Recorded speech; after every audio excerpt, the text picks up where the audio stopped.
Now, God the Father relates to that love.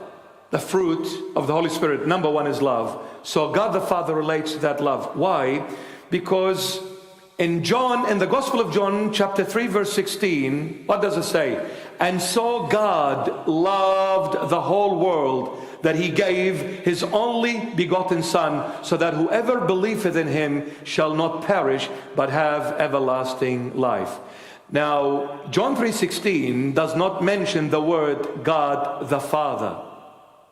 But how do we know that he is talking about God the Father? Because he says, and so God loved the whole world, that he gave who?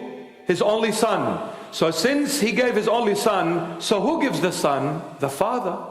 There's no other one. So that's why God the Father is talking. So God the Father loves. So that's why the Father relates to love.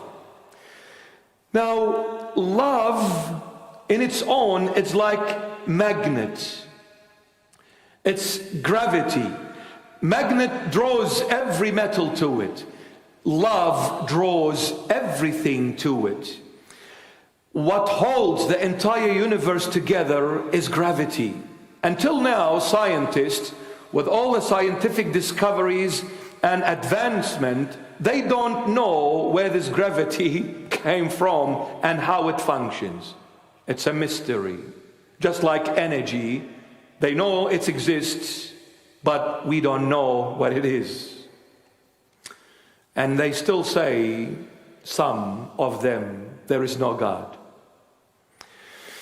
Gravity holds everything together, brings everything together, and keeps everything together. This is love. Love is the gravity that brings all into oneness and unity.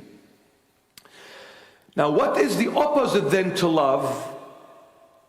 Since love brings everything together, then the opposite to bringing things together is disbursement. Now, what is disbursement? Is enmity.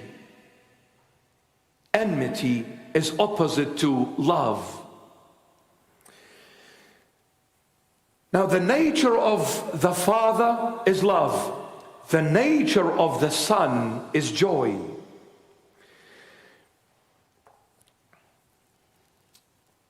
I wish I had more time. Now, what is joy? We need to understand what joy is and why the Son relates to joy. God the Father, he is love. Out of his love, he came and created the whole world. Out of love, he created the whole world, and then he created man in his image and likeness. He created everything. What made him create is love. Now, after he created everything, he came seeking joy in his creation. He searched in his entire creation for joy. He found not one spot that brought him joy except one place called Jesus Christ of Nazareth. And he said it at the River Jordan in the Gospel of Matthew chapter 4 and also Luke chapter 4. And he said it, this is my beloved Son, in whom I am well pleased. I am well pleased, meaning I am joyous. This is my beloved Son, in whom I found my joy. To him you shall listen. So the Son relates to joy. Why? Because God the Father, out of love, created everything, and then he came back looking for the joy in his creation. He did not find it because everyone has fallen, has veered off the road and fallen short of the glory of God. There is no one good but God. Jesus came along and in John chapter 10 said, I am the good shepherd. There is no one good but God. And Jesus said, I am good, meaning I am the only Son of God, who is God, in whom my Father was well pleased, where he found his joy.